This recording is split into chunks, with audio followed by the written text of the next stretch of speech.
और चौहानों का अजमेर की शाखा हमने पढ़ ली थी। रणथंभौर जाने वाली शाखा कौन? गोविंदराज। किसका पुत्र? ठीक है ना। आज हम पढ़ने जा रहे हैं रणथंभौर का युद्ध। कौन सा युद्ध? रणथंभौर का युद्ध। रणथंभौर का युद्ध। रणथंभौर का युद्ध होता है आपके 1301 ईस्वी। कब होता है? 1301 ईस्वी। देखिए यहाँ से एग्जाम में कहीं कहीं प्रश्न पुट होता है, काफी ज्ञान को देखना सुनना कि रणथंभौर का जो युद्ध होता है वो किन किन के बीच में होता है और क्यों होता है, उसके पीछे क्या रीजन था, वो मैंने सारी जानकारी आपको बता दी। रणथंभौर का युद्ध क्यों होने के पीछे क्या कारण थे? 3 कारण बताए थे ना। एक तो अलाउद्दीन की साम्राज्यवादी नीति। दूसरा कारण क्या था? इधर अलाउद्दीन की पत्नी चिमनाबाई,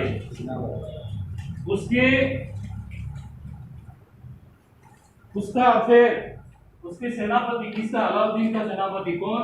केहब्रू और मोहम्मद शाह। वास्तव में कौन था? मोहम्मद शाह और ये चिमनाबाई। कौन?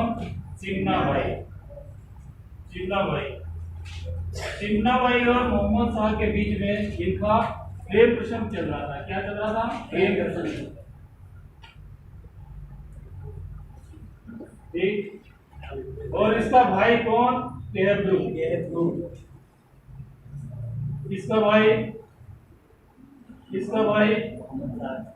मोहम्मद शाह।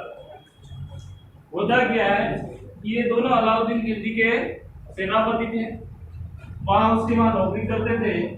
और चिमनाबाई के कहने पर ये कौन थी? एक मराठा रानी की राजकुमारी थी। तो चिमनाबाई के बहकावे में आकर या चिमनाबाई ने मोहम्मद शाह ने दोनों ने मिलकर क्या करा कि अलाउद्दीन का खजाना लूट लिया और वहां से खजाने को लेकर भाग निकले। और कहाँ आके छिप गए ये दोनों? रणथंभौर। कहाँ आएंगे? रणथंभौर। और एक कारण था तीसरा हमारा कि अलाउद्दीन खिलजी का युद्ध करने का, कि हमीरदेव चौहान का तीसरा कारण था कि कोटिजन यज्ञ करना। कौन सा यज्ञ करना? कोटिजन यज्ञ करना। कोटिजन यज्ञ करके और अलाउद्दीन खिलजी को क्या करना? चेतावनी देना। क्या करना? चेतावनी देना। तो ये 3 कारण थे। इन 3 कारणों के कारण ये रणथंभौर का युद्ध होता है। पहला कारण साम्राज्यवादी नीति। एक कारण। दूसरा कारण कोटिजन यज्ञ करके अलाउद्दीन को चेतावनी देना। क्या करना? चेतावनी देना। तीसरा कारण था आपका मोहम्मद शाह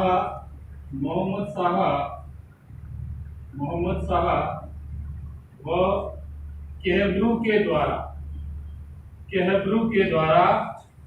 क्या करना? दिल्ली से खजाना लूटकर भागना। कहां से? दिल्ली से। किसका खजाना? अलाउद्दीन का। किसका खजाना? अलाउद्दीन का। ये 3 कारण होने के कारण फिर क्या करेगा अलाउद्दीन खिलजी? रणथंभौर पर युद्ध करेगा। क्योंकि एक तो उसने क्या करा, आज करना तो ये मोहम्मद शाह को और केहब्रू को शरण दी, क्योंकि उसके दुश्मन थे। और उसके दुश्मनों को हमीरदेव चौहान ने क्या करा? बड़े दुर्ग में छिपा के रखा। और कोटिजन यज्ञ करके अलाउद्दीन खिलजी को चेतावनी भी दी कि मैं आगामी दिल्ली तक युद्ध भी कर सकता हूँ, मैं भी अपने साम्राज्यवादी नीति आगे बढ़ा सकता हूँ, है ना। ये कारण है। अब रणथंभौर के युद्ध में किसकी हार होगी, किसकी जीत होगी, ये हम देखेंगे। तो सबसे पहले देखेंगे 2 टीमों को हम आपस में लड़वाएंगे। कितनी टीमों को? 2 टीमों को। टीम हमेशा दो खेलती है ना, कोई भी टूर्नामेंट होता है दो टीम होती है, तो यहाँ पर भी युद्ध हो रहा है तो दो टीम है। इधर है आपका अमीर देव, कौन? अमीर देव चौहान, अमीर देव चौहान वर्सेस इनके बीच में युद्ध होगा अलाउद्दीन खिलजी, इसके बीच में अलाउद्दीन खिलजी। अमीर देव चौहान के सेनापति अमीर देव चौहान के सेनापति कौन? एक तो था भीम सिंह और एक था धर्म सिंह, एक था धर्म सिंह।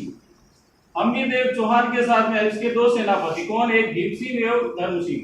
यहाँ से प्रश्न पूछा जा सकता है कि रणथंभौर के युद्ध में अमीर देव चौहान के साथ में उसके दो सेनापति कौन थे? तो भीम सिंह और धर्म सिंह।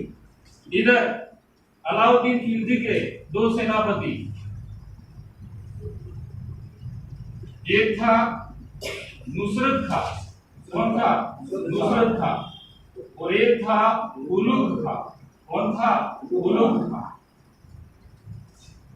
देखते जाइए, यहां से प्रश्न पूछा गया है और पुनः भी पूछा जा सकता है कि रणथंभौर के युद्ध में अमीर देव चौहान के साथ में इस युद्ध में शहीद होने वाला या मारा जाने वाला पहला सेनापति कौन था?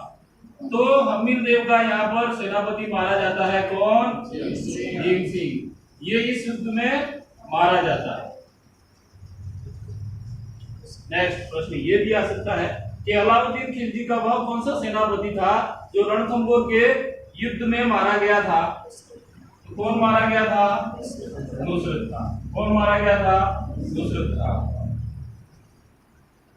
ध्यान रखना, मारा कौन था? इधर अमीर देव का सेनापति भीम सिंह, अलाउद्दीन का सेनापति कौन? नुसरत खां। इधर अमीर देव की पत्नी क्या नाम था उसका, कोई बता सकता है? अमीर देव की पत्नी या रानी, जो भी अमीर देव की पत्नी या रानी जिसका नाम रंग देवी, क्या नाम? रंग देवी। जब ये युद्ध होगा उस समय रंग देवी के सानिध्य में क्या किया जाएगा? जोहर किया जाएगा। क्या किया जाएगा? जोहर किया जाएगा। और अमीर देव चौहान के सानिध्य में क्या किया जाएगा? अमीर देव क्या करेगा? अमीर देव चौहान के द्वारा क्या किया जाएगा? केसरिया किया जाएगा। क्या किया जाएगा? केसरिया किया जाएगा। देखो, इन दो शब्दों को मिलाकर एक शब्द तैयार होता है, जोहर प्लस केसरिया। जोहर तो कौन करती है? रानिया करती है। और केसरिया कौन करते हैं? राजा। राजा को ये पता चल जाता है कि ये युद्ध मेरे निर्णायक युद्ध मेरे जीत में नहीं है, मैं शायद ये युद्ध जीतने लायक नहीं हूँ, तो राजा क्या कर देते हैं उस समय? केसरिया पगड़ी धारण करके युद्ध में कूद पड़ते हैं और आप मरना और मारना है ना, जैसा होगा वैसा देखा जाएगा। तो रानियों के द्वारा जोहर किया जाता है, राजा के द्वारा केसरिया किया जाता है। इन दोनों शब्दों को मिलाकर हिस्ट्री में कहा जाता है साका। क्या कहा जाता है? साका। इधर देखो, इधर अमीर देव की एक पुत्री थी, उसका नाम इस प्रकार का नाम पद्मला। क्या नाम था? पद्मला। और इस पद्मला का दूसरा नाम था देवल। पद्मला को देवल के नाम से भी जाना जाता था। तो पद्मला और देवल कौन थी? पुत्री। किसकी पुत्री थी? अमीर देव चौहान। यहां से भी प्रश्न पूछा है कि राजस्थान का ऐसा कौन सा जोहर, राजस्थान का जल जोहर करने वाली राजकुमारी कौन थी? राजस्थान का जल जोहर करने वाली राजकुमारी कौन थी? तो देखिए, उसकी मां ने तो अग्नि जोहर किया था, लेकिन पुत्री पद्मला या देवल ने इसके पिता द्वारा एक तालाब बनाया गया था, पद्मला तालाब। कौन सा तालाब? पद्मला तालाब। किसने बनवाया? अमीर देव चौहान ने। किसकी याद में? उसकी पुत्री की याद में। और जब ये युद्ध इधर रानी जोहर करती है और पिताजी क्या करते हैं? केसरिया। तब बेटी को भी पता चल जाता है अभी समय एंड आ गया है, रणथंभौर हमारे अधीन रहने वाला नहीं है, अलाउद्दीन कब्जा करने वाला है। तो पद्मला या देवल अपने पिता के द्वारा बनाया गया तालाब, पद्मला तालाब अपनी पुत्री के लिए बनाया था, उसी तालाब में कूद जाती है, या फिर हम कह सकते हैं इसमें कूदकर क्या करती है, जल जोहर करती है। कौन सा जोहर? जल जोहर करती है। तो राजस्थान का पहला जल जोहर करने वाली राजकुमारी कौन? बेबो। ठीक है। अब इस युद्ध में होगा क्या कि युद्ध जीतेगा कौन? तो इस युद्ध को जीतने वाला आदमी कौन? अलाउद्दीन खिलजी जीत जाएगा और रणथंभौर दुर्ग को क्या करेगा? ये अपने अधीन कर लेगा, अपने अधीन करेगा।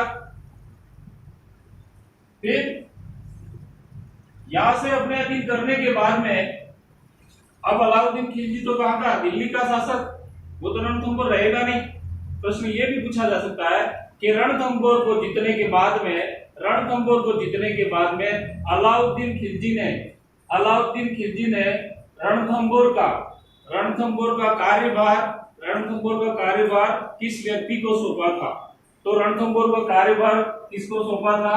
उलुग खां। तो